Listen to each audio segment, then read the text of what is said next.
Welcome to the deep dive. Okay, so if I told you that the secret to huge personal growth, maybe even profound spiritual wisdom, involved deliberately making yourself uncomfortable, like denying yourself food and drink, your first thought might be why, right? Sounds like just Yeah. needless hardship.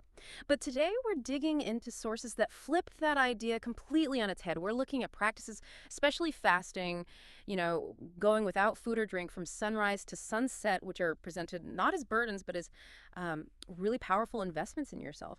Our mission here is to unpack these sources. We want to get to the core wisdom. Why does sacrifice supposedly build strength? Why is intention the reason you do it? Apparently, most important rule. And how can we actually use these spiritual strategies so our spiritual core wins that constant battle against physical desires? Yeah, it's fascinating because the sources basically redefine struggle. They really do flip the script. Difficulty isn't some kind of penalty. It's framed as like a prerequisite for getting promoted spiritually. The first thing we kind of have to accept from these texts is this counterintuitive idea. The really challenging things, the actions that need temporary discomfort or deliberate self-denial, they're actually the fast track, the direct routes to refinement and huge rewards, way out of proportion to the difficulty. You're not losing comfort, they'd say. Exactly. You're investing in something much bigger. Eternity, they call it. Okay, let's unpack that core idea then. Difficulty makes you stronger. The sources jump right in, pushing back against the idea that fasting just weakens you. They argue the complete opposite. They say it makes the body more resistant, more active, even more energetic, which sounds paradoxical. It does initially, but they use analogies to help make sense of it. Right, like comparing self-control to dealing with powerful forces in nature, rain, fire, electricity, things that demand respect. Exactly. Things that are powerful, maybe even a bit dangerous if not handled right. Fasting demands that same kind of respect and discipline from yourself.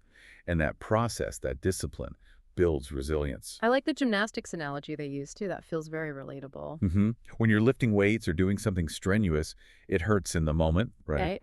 But you do it because that resistance is exactly what makes your body stronger, healthier in the long run. Okay.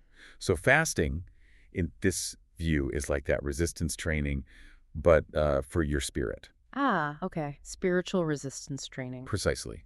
It's kind of like how your immune system gets stronger after you've fought off an illness. Yeah. The spirit, these sources say, gets refined, tempered, through regular worship, sure, but also through meditation, and even through navigating hardship, whether you choose it, like fasting, or it just happens. So it builds this kind of spiritual stamina. Yeah, spiritual endurance helps you handle life better, even outside the specific times you're fasting. That makes sense, the resilience part. But the reward aspect still feels huge. Why does a relatively short time of denying yourself yield such an enormous supposed reward? Well, the key seems to be the reason for the sacrifice. Yeah. The reward is tied directly to the sincerity, the depth of why you're doing it. The sources are pretty clear. A difficulty you face or a sacrifice you make specifically for God results in a massive reward later on in the next life. So it's not just a small return? No, not at all. It's exponential. They even point to the messengers, the figures seen as the peak of spiritual attainment. They often went through the absolute toughest challenges Why? because those exact challenges were the mechanism for their promotion. They were elevated to the highest spiritual degrees through those trials. So the bigger the test, the bigger the potential jump in spiritual rank, essentially. Okay, so the reward is primarily spiritual, eternal. But then why do the sources also talk so much about the immediate, almost social benefits like cleansing and connection? Ah, that's a really important bridge. Because the practice isn't meant to be isolating. It's actually supposed to deepen your connection with other people, with humanity. How so? Well, first off, these difficulties, even temporary ones like fasting, they jolt you into gratitude. You suddenly appreciate things you normally take for granted, like just having a glass of water. It's an instant perspective shift. Okay. Makes you count your blessings. Right. But it goes deeper. It helps bridge social divides. When someone who's generally comfortable, healthy, wealthy, chooses to experience even a little bit of what it's like to go without. They get a taste of what others endure constantly. Exactly. Even if it's just temporary, it gives them a tangible glimpse into the reality of someone poor or sick. It shifts gratitude from just an idea in your head to active empathy. And that feeling makes them want to help. That's the idea. That internal understanding sparks a genuine desire to help, turning their spiritual practice into real-world action in their community. Now, everything we've just talked about, all those benefits, they all depend on one single core rule. The sources stress this above almost anything else: intention, or niyya as it's termed. Intention. So what you mean to do. Yes, but it's more than just a passing thought. It's the spirit of the action. It's the specific dedication you make. Without the right intention, the physical act itself, well, it's empty, spiritually speaking. Empty how? There's a guiding principle here from God's messenger. Actions are judged only by their intentions. If the why behind your action is missing, or if it's impure, then the fasting, the sacrifice, it just doesn't deliver that promised spiritual reward. Okay, but hang on. Doesn't that get complicated? We suffer sometimes without meaning to. Like maybe I miss lunch because I'm stuck in traffic, or I lose sleep because of a deadline. I'm still hungry, still tired. Isn't that a sacrifice? That's a great point, and the sources tackle it directly. They use that exact kind of example. Oh, yeah. If you're hungry and thirsty all day long, maybe because your train broke down or whatever, but you didn't specifically intend that hardship as a fast, as an act dedicated to God. Then it doesn't count. Spiritually, for the reward of fasting? No. It doesn't count as that specific act of worship. It really highlights the huge difference between just suffering, which happens to everyone, and intended sacrifice made for a higher purpose. So suffering is universal. But intention is specific. It makes you define the goal before you even start. Right. So if my intention is just, say, to lose a few pounds by skipping meals. And that's the result you're aiming for. Yeah. And maybe you get a weight loss. But if your intention is explicitly to connect with God, to practice faith, then the potential reward matches that intention. Eternal happiness, paradise, as the sources put it. exactly. You basically get the reward corresponding to what you specifically aimed for with that action. Okay. So the physical part, no food, no drink, that's just the vehicle, really. The real power, the spiritual juice, comes purely from the conscious, focused intention behind it. Which leads us neatly into the internal struggle this is all meant to address, doesn't it? Yes, that internal battlefield. The sources really lay this out as a core conflict. The spirit versus the flesh, our, basic physical body's desires and urges. And they describe them almost like two separate forces inside us, constantly wrestling for control. And who's supposed to be in charge? We often say mind over matter, but is it the brain? Interestingly, no, not quite the brain as we might think of it scientifically. The ultimate spiritual authority in these texts is the heart. The heart, like the emotional center. Not just emotional. It's defined as the seat of the spiritual mind. It's the place of true understanding, faith, wisdom, those higher human values. The flesh, on the other hand, that's where the more base animal appetites live. Got it. And those appetites, well, they seem pretty powerful in today's world. Oh, absolutely. They've probably never been more catered to, right? We live in this culture of instant gratification.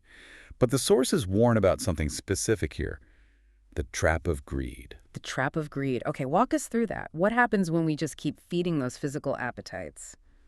It's a bit of a paradox. You'd think giving in constantly would eventually satisfy the desire, wouldn't you? Yeah, you'd think you'd get full eventually. But the sources argue the opposite. When people just keep giving in, eating more than they need, always wanting more stuff, chasing fleeting comforts they don't get satisfied, they actually become more hungry, more thirsty for those things. Like an addiction. Sort of, yeah. It's described as an escalating feedback loop. And that constant growing demand is dangerous spiritually. Why dangerous? Because it starts to degrade your spiritual self. It can lead people to compromise their higher values, things like honesty, compassion, even faith for smaller and smaller temporary payoffs. The spirit essentially becomes a slave to the body's whims. Wow, so indulgence doesn't actually satisfy the need, it just makes the spiritual craving worse in a way.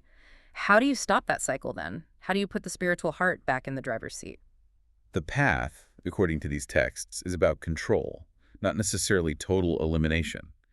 Indulging desires weakens the spirit, but intentional denial, like fasting, strengthens it. They state it pretty clearly.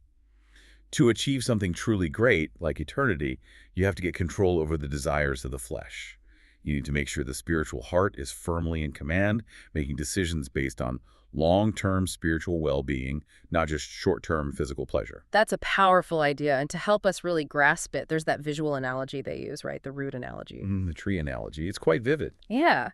So if our life is like a tree, the easy comforts, the indulgences we chase, those are like the visible parts, the leaves, the fruit.